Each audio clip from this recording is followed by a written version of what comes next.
Welcome to our 18th annual conference, our virtual global event of the year, Nehemiah Week 2021. And now, your hosts, Patrice Tsague and Susan Schramm. Welcome to the Nehemiah Entrepreneurship Community Podcast. I'm your host, Patrice Tsague. That was not the intro we're expecting, but we'll go with it. Beautiful. I loved it. Well, we have with us today in studio Steve Moore, who is the executive director of the Murdock Trust, which is a pillar philanthropy foundation here in the Pacific Northwest, key to a lot of the work here in our city, both Christian and non-Christian work, particularly when it comes to the Pacific Northwest. Steve, welcome to the podcast. Thank you so much. It's great to be with you, Patrice. Well, Steve, you've been a friend to me personally, a mentor, and of course, Murdock has been a great supporter of ours, and we really appreciate that, and I appreciate you personally. Likewise. This podcast is a bittersweet. This is at the end of an era. We've asked Steve to come to the podcast and talk about finishing his personal journey in philanthropy. We're hoping that a couple of things will happen. One, of course, we'll learn about Steve Moore's journey and how he got into philanthropy, the impact that his time has had with Murdock Trust, and what's in the future for him. But also, I thought it'd be a great lesson in succession and exit. As you guys know, we often talk about the importance of being intentional about an exit strategy. Murdock is modeling that before our eyes right now. So entrepreneurs, as you listen and watch, hopefully you'll glean from Steve's own journey, the trustees, and how they're being intentional about this transition. That may help you as well. You might be watching and listening as the CEO of your own company. Maybe you got some key executives in your organization that you're looking to transition. Maybe you are, as a CEO, as I'm thinking about in the next 6 years, my own transition. Maybe you're a board member of an organization and you're wondering, how do we transition a key player, a key figure like a Steve Moore? Whatever the case, you are on for a treat. Let's sit around, glean and learn from Steve's journey as we look at what it looks like to do a succession exit strategy and do it well. So, Steve, this is a masterclass today. So let's go back a little bit, Steve. Even though you're with Murdock Trust today, you did not start out in nonprofit or even in philanthropy. Maybe not in philanthropy for sure. Tell us about pre-Murdock Trust. What was Steve Moore doing? Yeah, great question, because I never expected to be doing what I'm doing now, Patrice. I was working in colleges and universities, and I was teaching and also in administration, giving leadership to college and universities, and really had a deep commitment and interest in the fact that how important ideas are to influence our culture, how important formation of leaders are, and kind of shaping and raising up the next generation of leaders that are committed to the ideas of justice and faith and integrating faith and learning and living out those kinds of things in the marketplace and the work that we all do. Awesome. So having no idea that all that was preparing you to lead one of the largest foundation in the Pacific Northwest.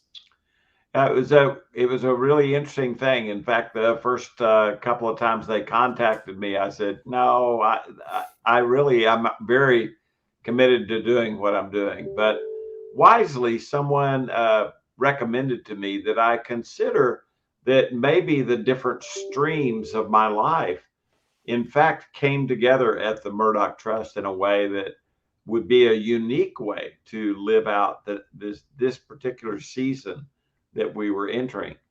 And that's been 16 years ago that I finally said yes to the Murdock Trust, and have been working in this work of nurturing and bringing along groups that are seeking to serve the common good.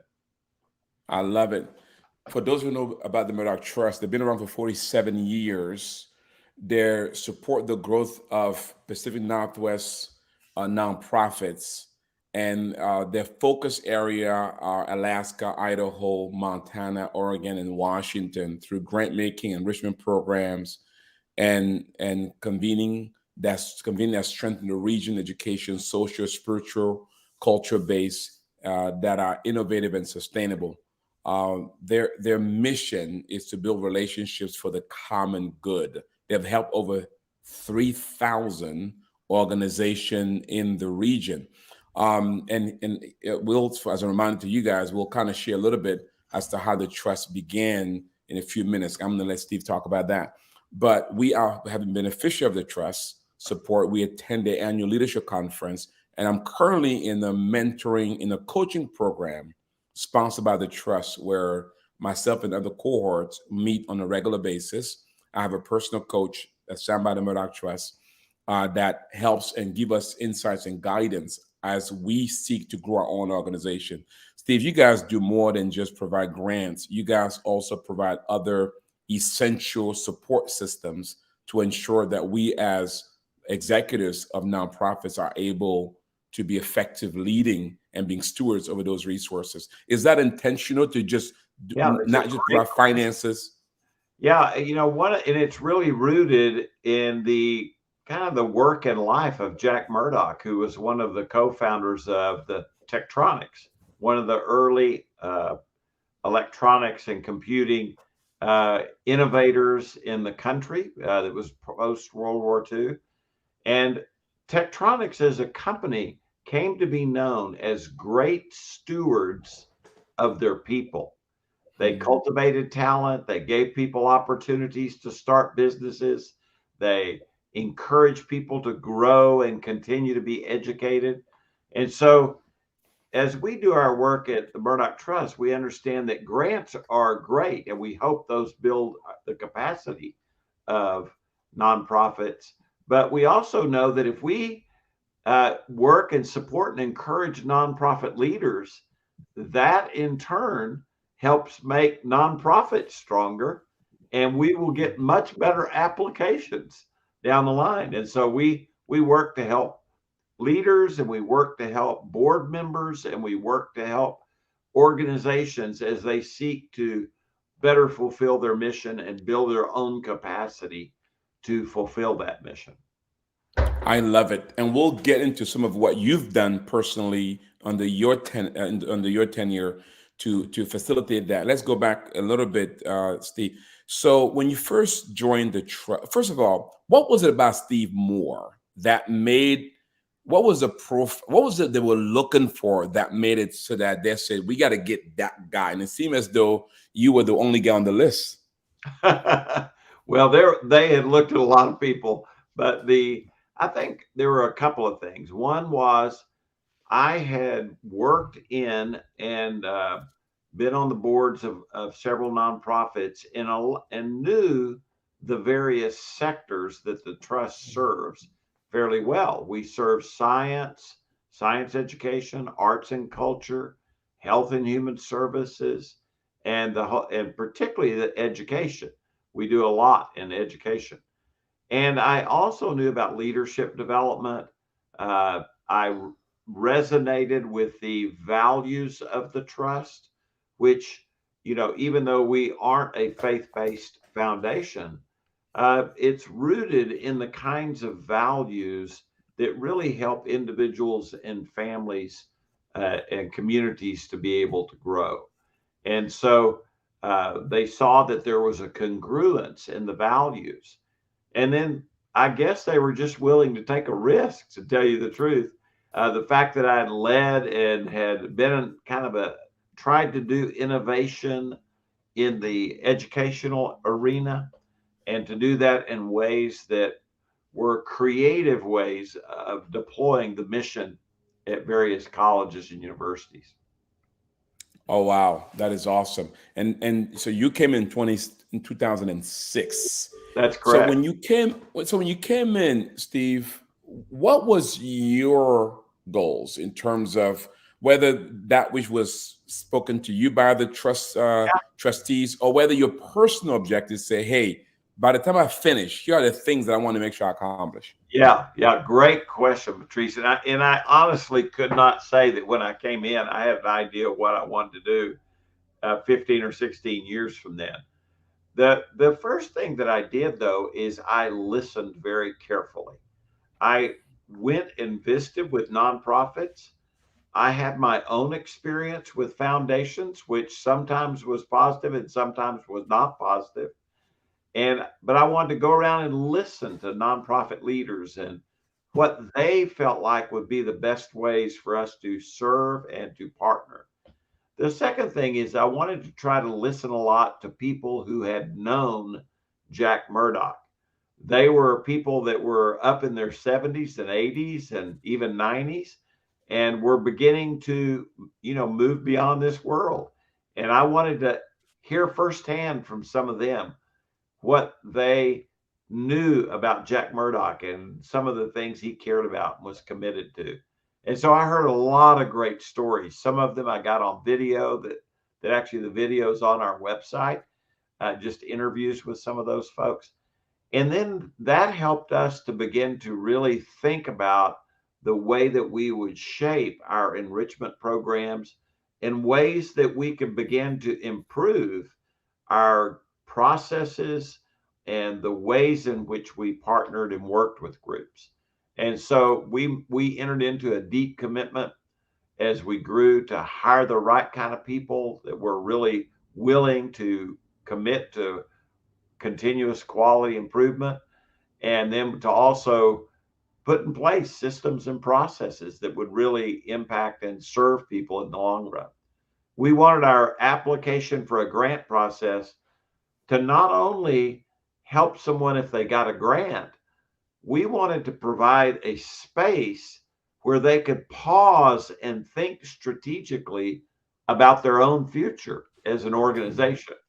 And that doesn't come easy. It doesn't come easy, that extra time to really think about stuff and to get board members and nonprofit leaders thinking and talking together and saying, let's all get on the same page on this. And having gone through that 3 times now, I do understand the process.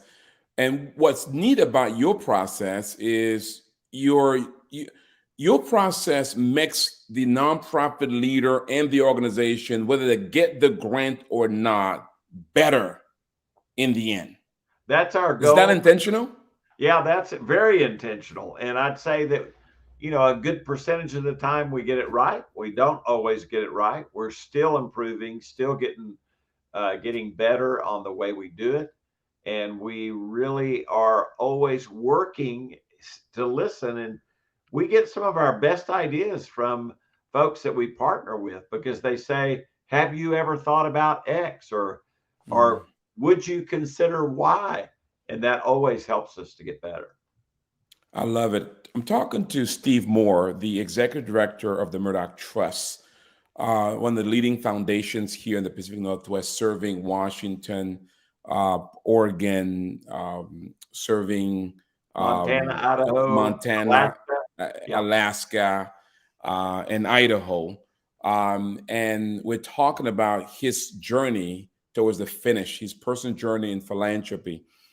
So, so Steve, as we, there's I personally like your process because I'm an entrepreneur kind of guy. It's not always easy. There's some win and losses there, but there's some people who I've heard kind of feel that you're a little bit too rigid. This process, you almost operate like a venture capital firm with compassion. Let's talk about that a little bit. So, how do you feel about that tension between trying to be, not, I wouldn't say rigid, trying to be process oriented, while at the same time with compassion, and nonprofits who sometimes not very used to this rigor that you bring, particularly Christian nonprofits? Yeah, very true, Patrice, that most groups aren't very used to that. But we try to be very transparent and upfront. On our website, we're very clear. We say, here's the roadmap that you have to go through. Here's the best thing to come to us for a grant request, and it's to build the capacity of your organization to better fulfill your mission and expand your mission. And we also say, here are the questions we're going to ask you. So we give all the questions up front. They're on our website, and that way people can prepare and they know, and we also say feel free to call any of the other organizations that received grants, and they are your peer mentors. So you can learn from them. So we try to really encourage groups to become part of the learning community, to use it as a learning opportunity and not simply as an opportunity to try to get some money. I love it. I love it. So you talked a little about you going through a learning tour, a listening tour, sorry, when you first came on board. Yeah. One thing about Murdock is this idea that you always have your ear listening to the customer, leaders like myself and others, and you're a just in kind. But you come from education. Education people are not exactly known for being flexible and innovative. Talk to us about that. What is it about Steve Moore that makes him an innovative educator versus traditional education people? Yeah, I think it was probably my own experience with education. And I learned as a student how inflexible at times education could be and how important it was for education to be more flexible and to learn and to adapt. And I saw the potential because of the enormous impact at a at a moment in people's lives to be able to shape, form, and guide people. And so, and then my own experience is that I realized that if innovation was going to occur in the different areas of the organization or college or university, it was going to be because I had to figure out how to get resources somewhere else. Otherwise, it simply is raising the tuition over and over and over. And so I had to figure out how to get some resources to come in from the outside. And that's when I began to discover that there are foundations and there are organizations that are committed to that kind of thing. And so I said, okay, this is it. We can make this happen. So it's almost like you yourself had been a client of foundations Yes, very much so. before you were the executive. So you knew what people like myself would go through. Yeah. That is neat. That is neat. You were a user of the product. So And in fact, I'll let's. give you a great example very quickly, Patrice, that I was working at a university and we said to ourselves, what if in the very first week of college, we gave students an opportunity to serve the city? If we got them and took them out into the city, all around the city, all 850 freshmen, and we matched them with a faculty member or student leader, and we are an alumnus, and then we had them go out and serve the city. And that way they learn at the very beginning of their journey that education is about learning to serve. Wow. And so, but that was going to cost us, 25, 30, $40,000 to pull that off. And so we approached a family foundation and asked them if they would be willing to contribute that money and let us try it for a couple of years. And they thought, this is so creative. Yeah, let's do that. And they were willing to take a risk on it. We did it. It was hugely successful. The city loved it. Nonprofits loved it. Students loved it because it demystified the city. And, they were coming from small towns sometimes or from other states. And all of a sudden they had a chance to experience the city and to go serve. And they loved it. It changed the way they thought about their education. Oh, wow. And it made the education practical as well. Exactly. I love it. As you're sharing that, somebody watching and listening right now, there may be a nonprofit and they're asking the question, okay, I want to be able to qualify for a grant or to be able to get funding. Obviously as a client prior to Murdock and now as the one making decisions in granting others resource, what are some of the key things you're saying, hey, these are some best practices to consider as you're looking to raise money with foundation? Yeah, that is a great question. And on our website, there's a thing called Writing Great Grants. And so we actually asked about 10 other foundations, and we compiled the information into this Writing Great Grants document. And so it basically tells you, here's the thing that foundations are looking for whenever they get a grant application. And the number one thing is, guess what? Figure out what that foundation gives grants to. Don't just throw spaghetti at the wall and hope it's going to stick. We every week we get an application that's mailed in or emailed in to us, and it's basically a nonprofit is just sending out a blanket invitation and saying, we do great work, we've got great vision, give us some money. And I can tell you right now, 99% of the time that'll fail, because you need to do your homework, figure out what foundations give to and why. So you have to begin to do some work prior to application and study and figure out. Family foundations are different than corporate foundations. Corporate foundations are different than charitable trust. Charitable trusts are different than community foundations. There's a whole wide range of different kinds of foundations, and they all serve in different ways. They're not all alike. So you have to learn and kind of begin to learn some of that, but they can be great partners to help you fulfill the mission. I love it. If you want to know, get that resource, go to murdocktrust.org, O-R-G, murdocktrust.org. I love it. That resource is called Writing Great Grants. Writing Great Grants. Go there right now. You can get that resource. So, Steve, as we talk about your accomplishment in the Murdock Trust, let's start with where Murdock is now. So currently, you guys, how much capital have you guys deployed to nonprofits around the nation?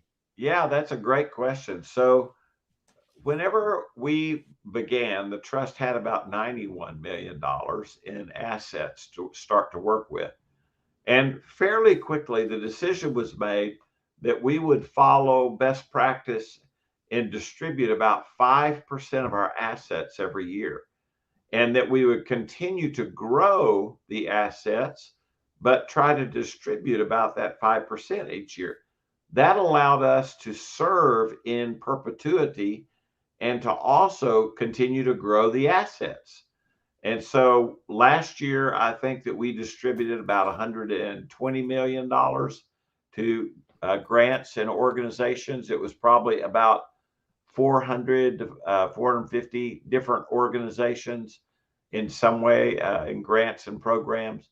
So, you can go on our website, you can actually see what all those are. We list all those grants, we list all the programs, so you can see all of those things. But that was the idea that we had. And over the lifetime of the trust, now we've probably distributed between about $1.2 to $1.3 billion in grants and programs. Wow. And what's your current asset now? And the current assets are, the endowment is probably close to 2.1, 2.2 billion. What a stewardship.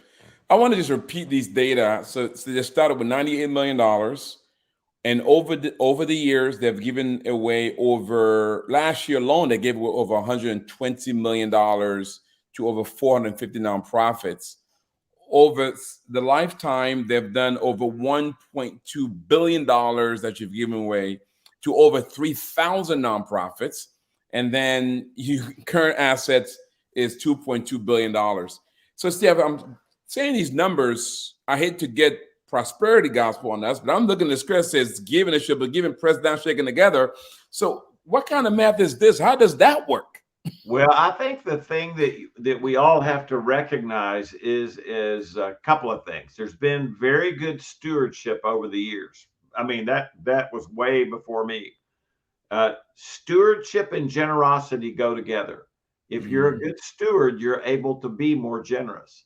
And so those are some twin principles that we operate from. When we're making our investments, we try to find not quick returns. We try to find long-term partners that are in consonant with they're consonant with our values, and that they are doing great work at helping businesses get started, or doing investment in communities in creative ways. So we try to be good stewards, and then we try to be very generous. And so we're always asking ourselves, what's the best way to be generous, to be a good steward at distributing the resources? Because it's very easy to make bad grants. It's very hard to make great grants. We want to make great grants to great organizations that are building their capacity to better fulfill their mission and serve the communities in which they live. Wow. I love it. With that, let's talk a bit about, there's a school of thought, I'm sure you're aware of this, Steve, given that that's your space, philanthropy, that believes that foundations should be depleting their coffers.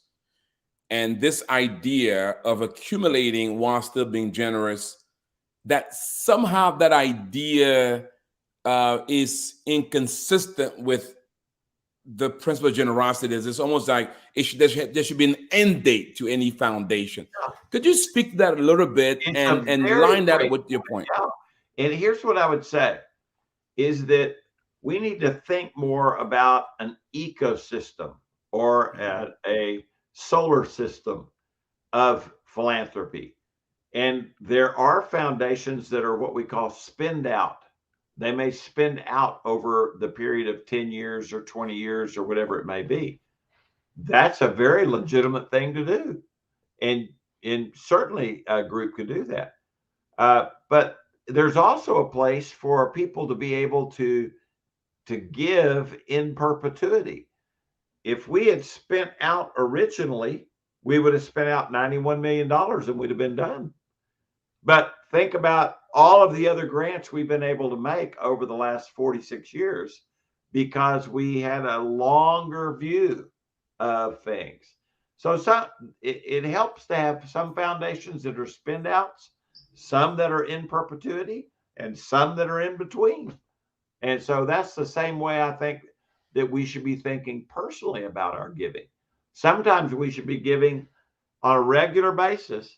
Sometimes we should be maybe saving some money so that we can make a bigger, different making gift that we're able to make.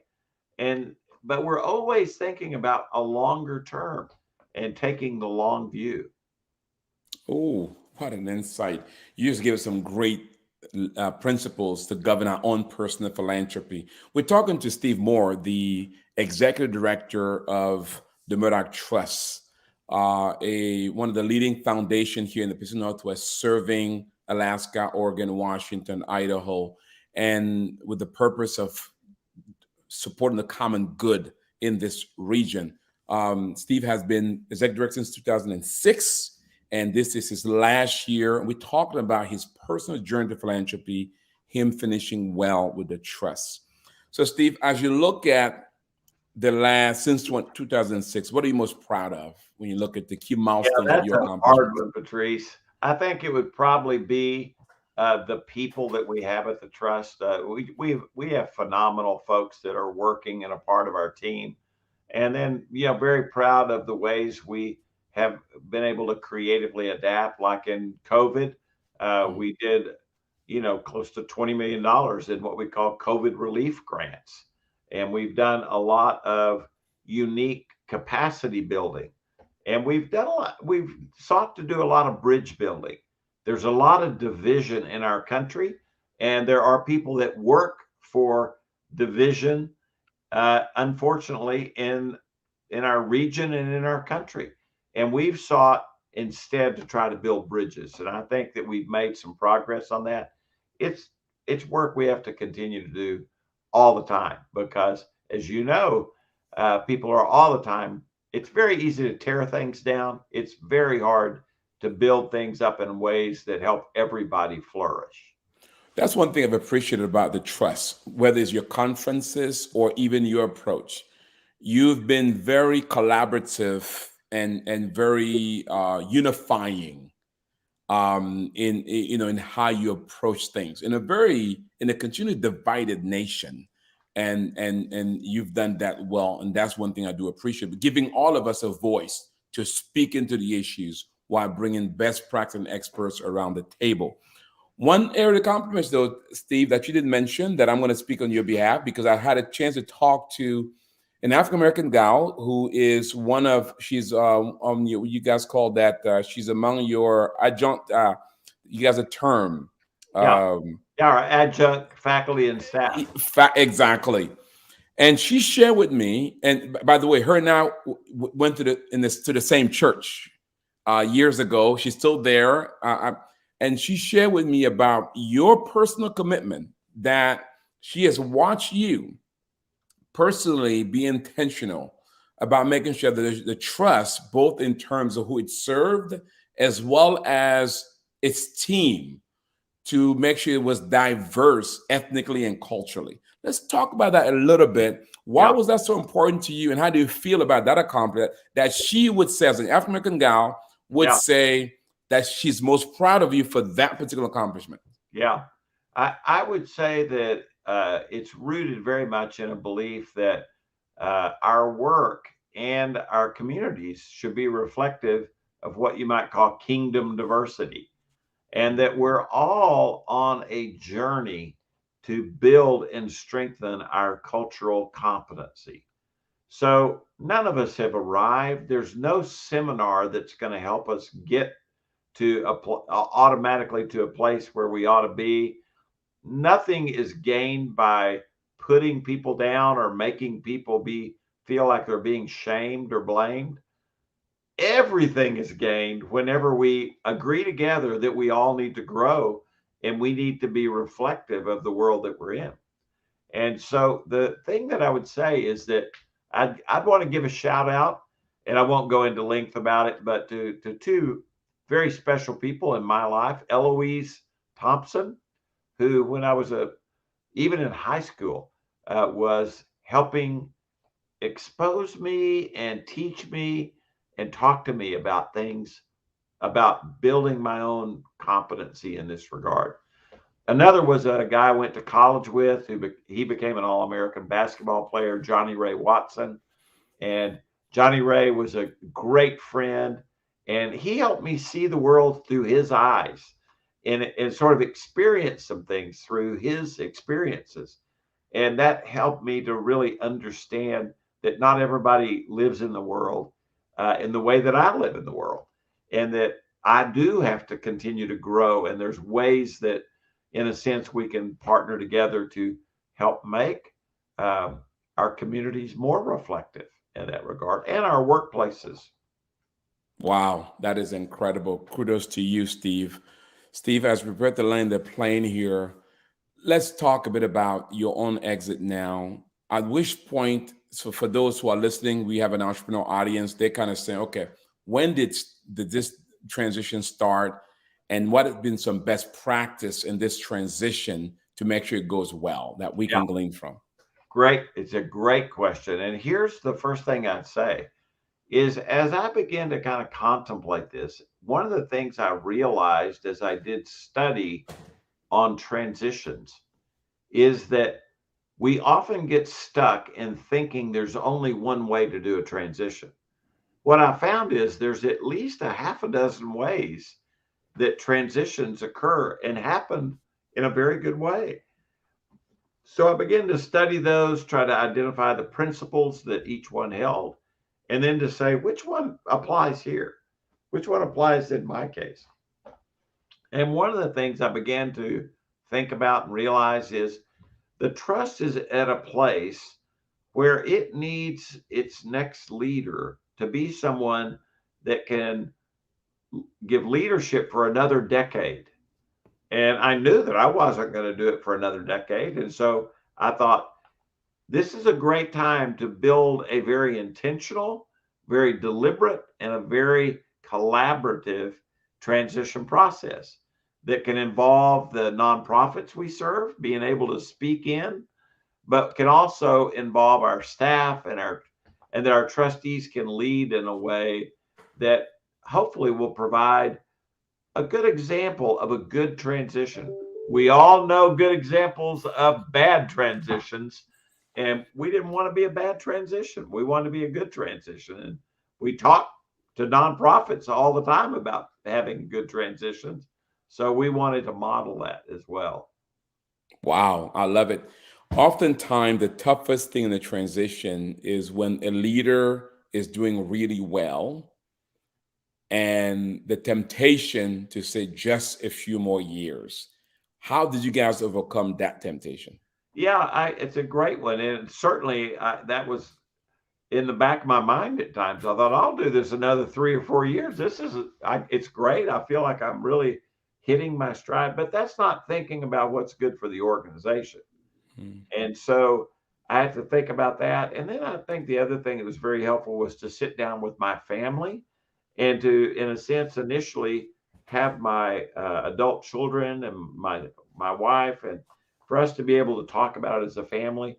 And our adult children spoke real wisdom into our lives in a great way. It was a great gift. It helped us as we thought about the process, how to navigate it, what to do. And it was a great joy and a great blessing to be able to do that. And then to eventually sit down with trustees that are just such great partners and to then kind of lay out, here's what I'm thinking, here's what, and then to be able to work with them in that regard.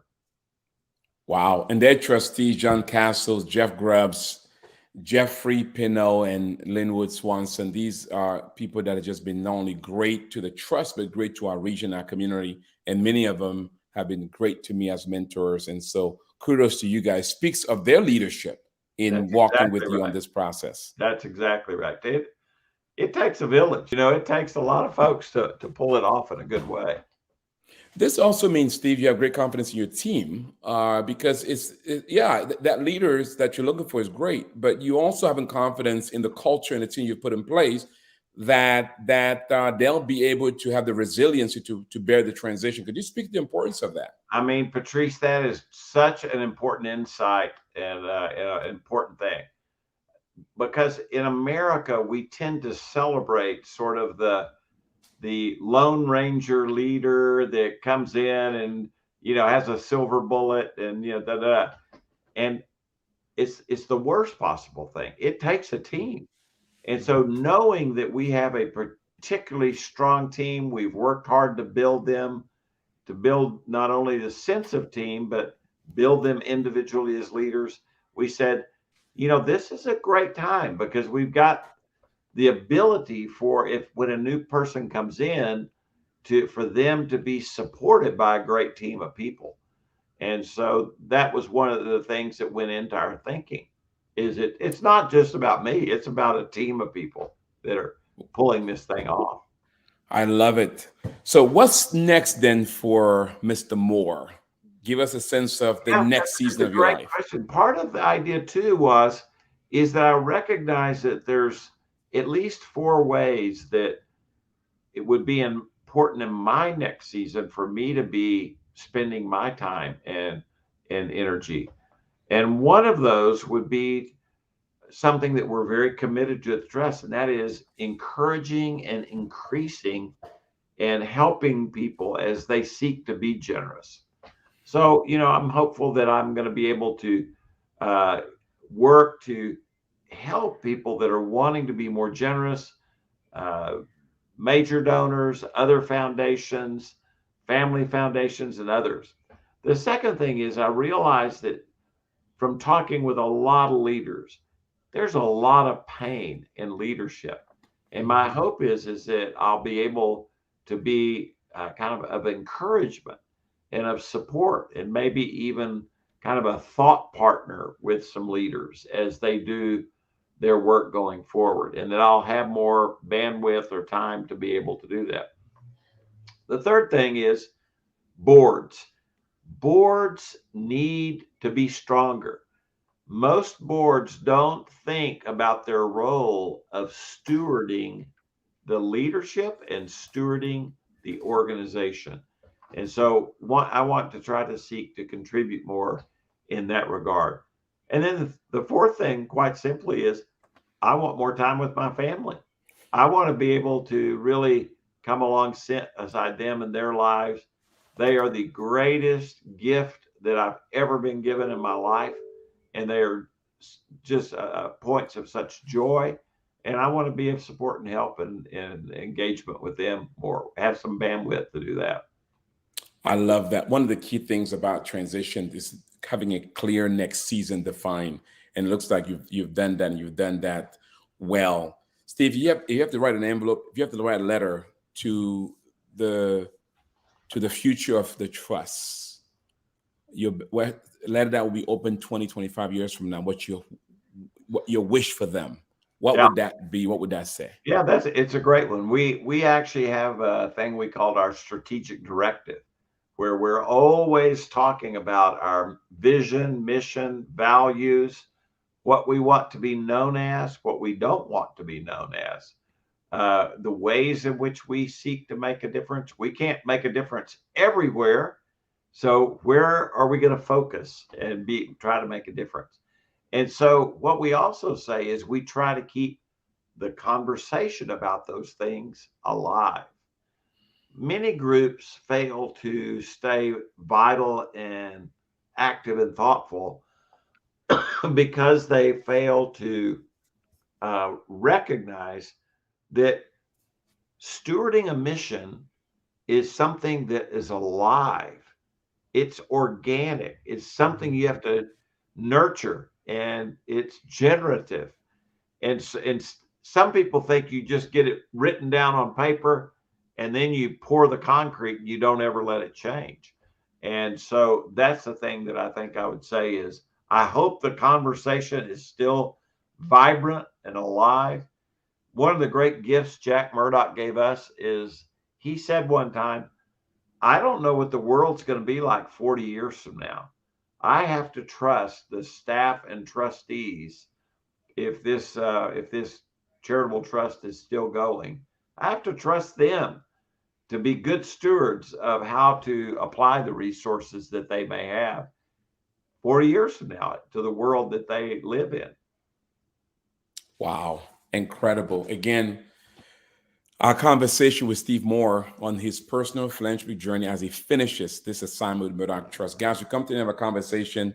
My one last question, if you want to know more about the Murdock Trust, go to murdocktrust.org, murdocktrust.org. You can learn about how to access their grant, writing great grants, and any other resource from the Murdock Trust. Again, you need to be an organization based in Oregon, Alaska, Idaho, or Washington, or serving those areas or the nation. So, Steve, you're talking to the Nehemiah Project Group. You've been a great friend to us, an encourager, an advisor. You've given us some tough love and some compassionate love. So, say a word of encouragement to our people in terms of why what is it about us that you felt encouraged to love us both the way we want to, sometimes the way we didn't want to, and you've helped us. When you first met us, we were a little bit over $500,000. Today, this year, we're going to cross the $5 to $7 million mark because in part of your love towards us, both in time, talents, and treasure. What do you say to our community as your last words to them as a It's great. And we do love what you do. We love your mission and love your team and the leadership. Most organizations, they have a very worthwhile vision. The problem comes in execution and living out in a way that gets it done. My father used to say to me, everyone that's ever taken a shower has had a great idea. But the people who make a difference in the world are the ones that get out of the shower and do something about it. And so it's easy to have a vision and to have an inspirational talk that you can give. But the difference is made by people that get a good plan, they execute it, and they really have a commitment to living out what it is in very tangible ways, what they hope to do going forward. Wow. Thank you so much for those encouragement. Again, Mr. Steve Moore. Listen, if you enjoyed our conversation, I want you to share it. Share it on your social media platform. You might know individuals and organizations who may be in transition or who may need to learn more about philanthropy. Share this with them. Friends share with friends the things that inspires and encourage them. Be a friend. Also, if you want to know about the Nehemiah Project, how we can come alongside you and provide you with training, coaching, access to capital, and community, visit our website, nehemiahecommunity.org, nehemiahecommunity.org. There you can learn about our training program, biblical entrepreneurship, Identity and Destiny, and the like. You learn about coaching program, one-on-one coaching, group coaching, and more. You can learn about access to capital, how we can come alongside you and connect with investors to provide capital to grow and launch your company. And you can learn about how to become a member of this growing community of entrepreneurs from around the world. And by the way, guess what? Together we can transform the world. So join us. With that said, again, Steve, congratulations. Thank you, man. We wish you all the best. Hey, we'll look forward to continuing to work together for the common good. Let's do it. With that, let me pray for our friends and for Steve. May the Lord bless you. May the Lord enable you to steward those talents that are under your care. May you steward them in such a way that one day you'll hear those wonderful words, well done, good and faithful servant. You've been faithful over a few things. He'll now make you ruler over much. God bless you. Again, thank you, Steve, and thank you all. Great to be with you. Thanks so much, Patrice. Thank you.